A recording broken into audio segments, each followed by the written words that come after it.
Remaja berusia 21 tahun itu terpaksa dipasung pergelangan kaki kanannya karena depresi dan dianggap membahayakan oleh pihak keluarga.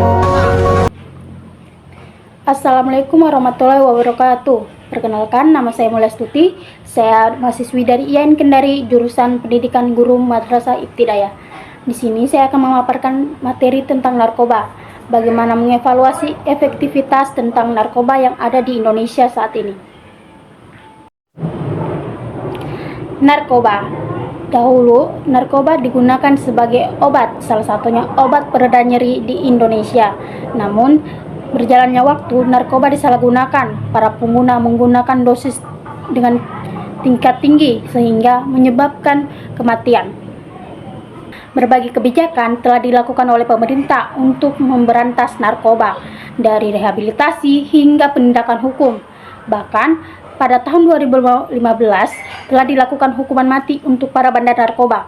Namun, angka pengguna narkoba dan bandar narkoba tidak menurun sama sekali. Hal ini dapat menjelaskan bahwa hukuman mati belum dapat memberikan efek jera untuk para pengguna dan bandar narkoba.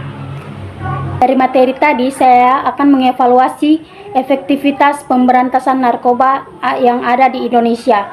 Apa yang perlu diperbaiki atau ditinjau ulang tentang pendekatan yang ada saat ini. Evaluasi efektivitas pemberantasan narkoba di Indonesia. 1. Penindasan hukum. Pemerintah telah menerapkan sanksi hukum yang tegas terhadap pengedar dan bandar narkoba, termaksud hukuman mati.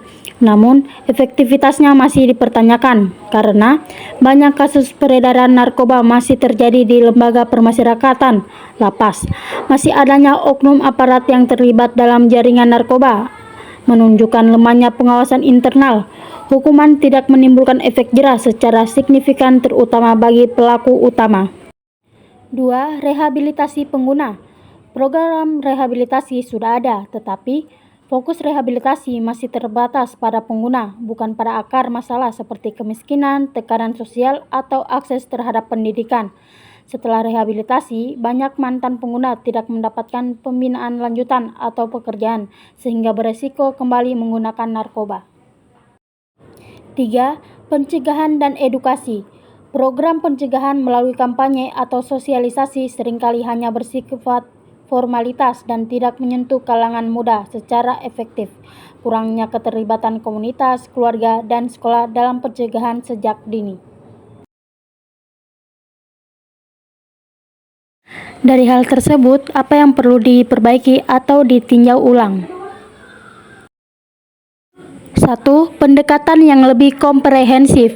Tidak cukup hanya dengan pendekatan hukum, harus ada pendekatan sosial, ekonomi, dan kesehatan yang terintegrasi. Perlu kolaborasi antar lembaga, BNN, Kemenkos, Kemenkes, Polri, Lapas, serta pemerintah daerah.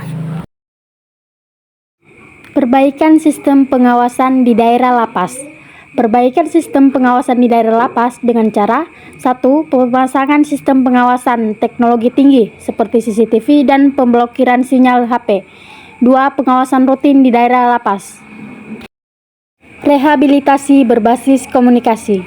Rehabilitasi berbasis komunikasi yaitu membangun sistem rehabilitasi dan reintegrasi sosial di tingkat desa kelurahan, memberi pelatihan kerja dan dampingan pasca rehabilitasi.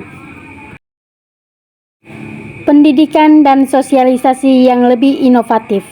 Pendidikan dan sosialisasi yang lebih inovatif yaitu menggunakan media sosial, adanya tokoh muda yang inovatif, dan pendekatan budaya maju untuk edukasi tentang bahayanya narkoba di kalangan anak muda. 5. Penegakan hukum yang lebih tegas kepada tersangka jaringan besar narkoba.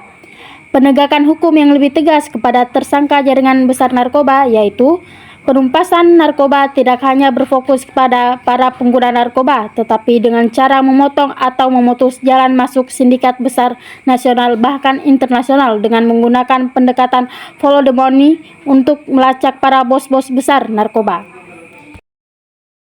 Katakan tidak pada narkoba.